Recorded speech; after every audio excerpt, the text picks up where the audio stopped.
छठा अध्याय मंथरा और कैकेयी। रानी कैकेयी की सेविका मंथरा बूढ़ी और कुबड़ वाली बचपन से ही रानी के साथ रहती थी। युवराज भरत की देखभाल भी वह उनके जन्म से ही कर रही थी और उन पर अधिकार का भाव रखती थी।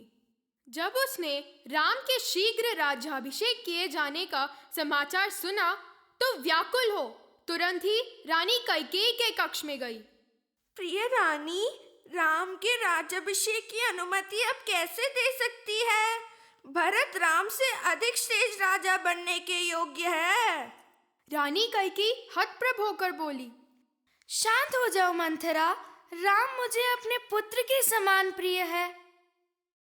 इससे निराश और कुंठित होकर मंथरा बोली, याद रखो मेरी प्रिय रानी, यदि राम राजा बनते हैं तो रानी कौशल्या का महत्व बढ़ जाएगा और आपको उनकी आज्ञा का पालन करना पड़ेगा। मंथरा कैकेयी को और अधिक उकसाने के लिए कहने लगी। स्मरण रहे, जब राजा दशरथ ने आपसे विवाह किया था तब उनकी कोई संतान नहीं थी। उन्होंने आपके पिता को वचन दिया था वे आपके पुत्र को कौशल का राजा बनाएंगे। आपके पिता को दिए गए वचन का तिरस्कार करने का दुस्साहस उन्होंने कैसे किया? किंतु मंथरा, राम और भरत भाई हैं और एक दूसरे से बहुत प्रेम करते हैं। आपके मातृ हृदय को क्या हो गया है? क्या आप जानती नहीं, जब सिंहासन पर बैठने की बात आती है तो कोई भाई नहीं रहता, बस प्रतिद्वंदी बन जाते हैं। धीरे धीरे मंथरा की बातों ने कैकेयी के मस्तिष्क में विष भर दिया।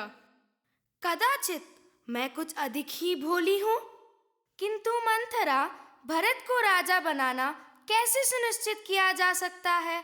अब तो बहुत विलंब हो चुका है। मंथरा के मुख पर एक कुटिल मुस्कान आ गई।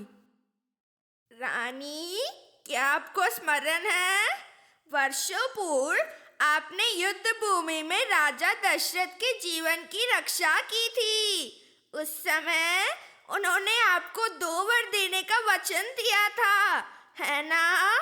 किंतु आपने मेरी बुद्धिमान रानी वे 2 वर आज तक नहीं मांगे।